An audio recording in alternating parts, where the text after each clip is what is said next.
Olá a todos, eu sou Gero Maita e estou falando aqui do Centro Espiritualista de Umbanda Esperança, a casa que eu dirijo, e sou apresentador do programa Umbanda do Bem na Rádio Toques de Aruanda.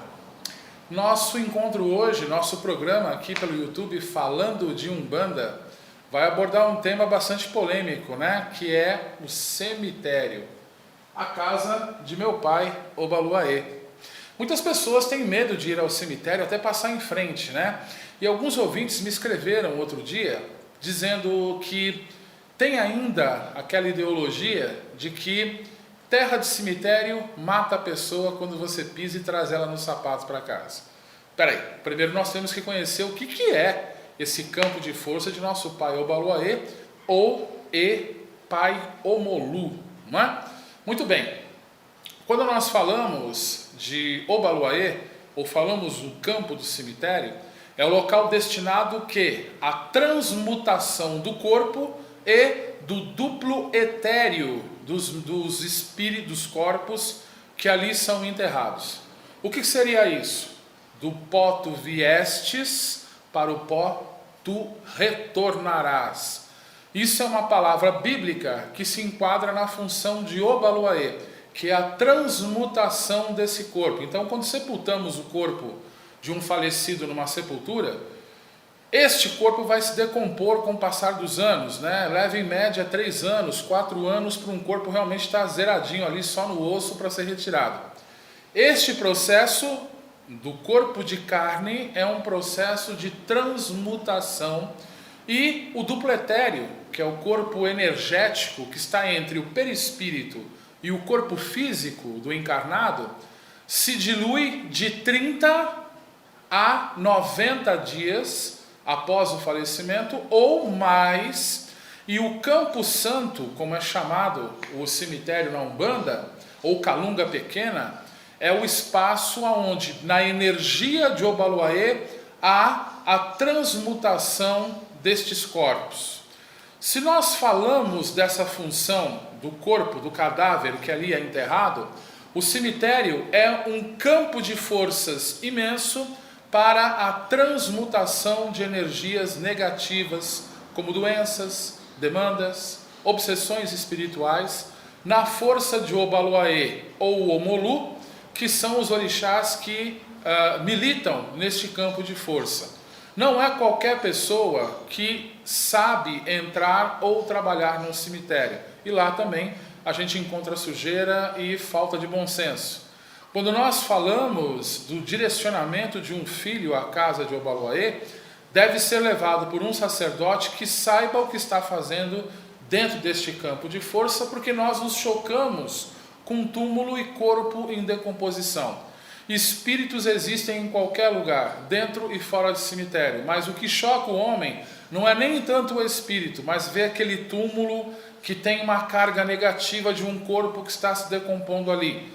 O necrochume, que é o resultado da decomposição do corpo, é um ato da natureza. Então isso não tem um ligamento espiritual. A decomposição de um corpo é a mesma coisa que você pegar um pedaço de carne e deixar ele exposto ao tempo, ele vai apodrecer.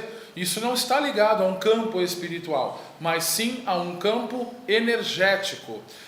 E este campo tem a sustentação, este campo tem o fortalecimento do orixá Obaluaê, ou do orixá Omolu.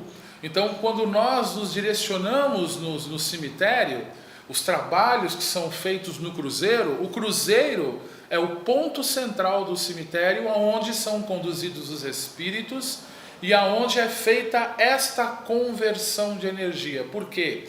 Simbolizando a cruz em que Jesus foi crucificado, no momento da morte é a ascensão do Cristo, a passagem dele de retorno para o plano espiritual.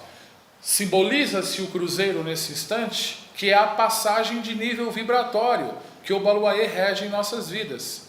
Todo mundo fala que ele é orixá da morte. Sim, ele é orixá da morte, ele está num campo da morte, mas não somente a morte do corpo físico ou a morte injusta, né? Obaluaê não foi com a tua cara, ele vai tirar a sua vida. Pelo contrário, nós falamos de um campo onde a morte está associada aos inúmeros problemas que nós enfrentamos na vida, e que, segundo as vontades de Olorum, Obaloaê nos auxilia a transmutarmos essa energia em nosso caminho. Então, o campo santo nada mais é do que um campo energético transmutador de diversos tipos de energia, aonde as mesmas atingem encarnados e desencarnados. Encarnados, aqueles que se dirigem de uma maneira correta e respeitosa, pedindo o auxílio de Obaloaê no cruzeiro, e desencarnados, a leva de espíritos sofredores, eguns e também quiumbas, que são, vale lembrar que nós falamos mal de quiumba, mas são filhos de Deus, que erraram e são nossos irmãos também, ou seja, merecem a mesma oportunidade que nós merecemos, lembrando, claro, que a cada um será dado de acordo com o que é da sua responsabilidade perante a justiça divina.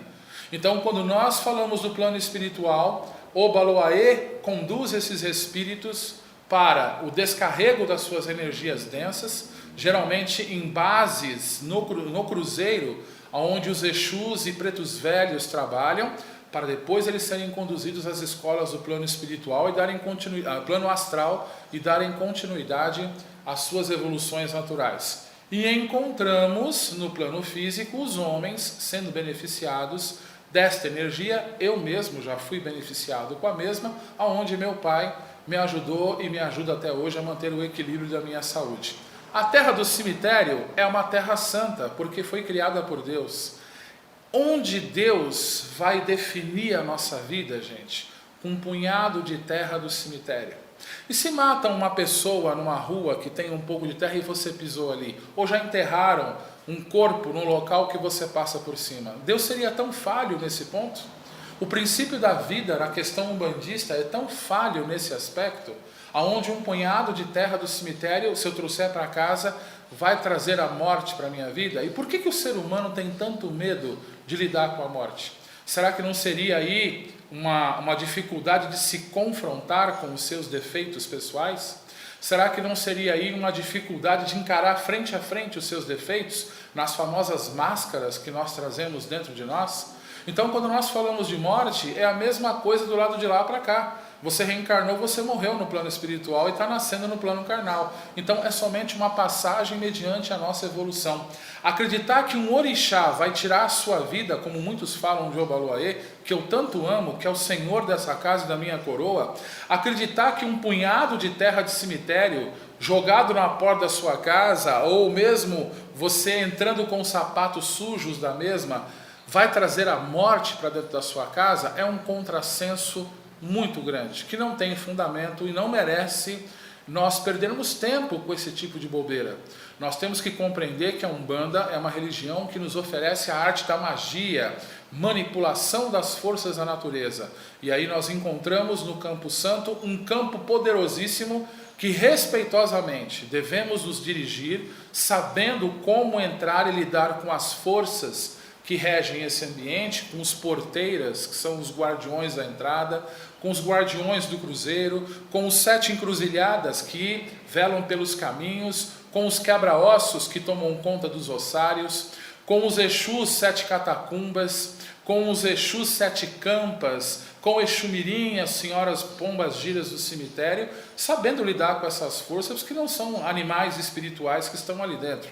São espíritos comprometidos com a lei e a justiça divina, que estão ali para zelar pela segurança energética desse local, que é assaltada, sim, comumente por espíritos involuídos, espíritos vampirescos que querem absorver energias dos corpos, do duplo etéreo em decomposição.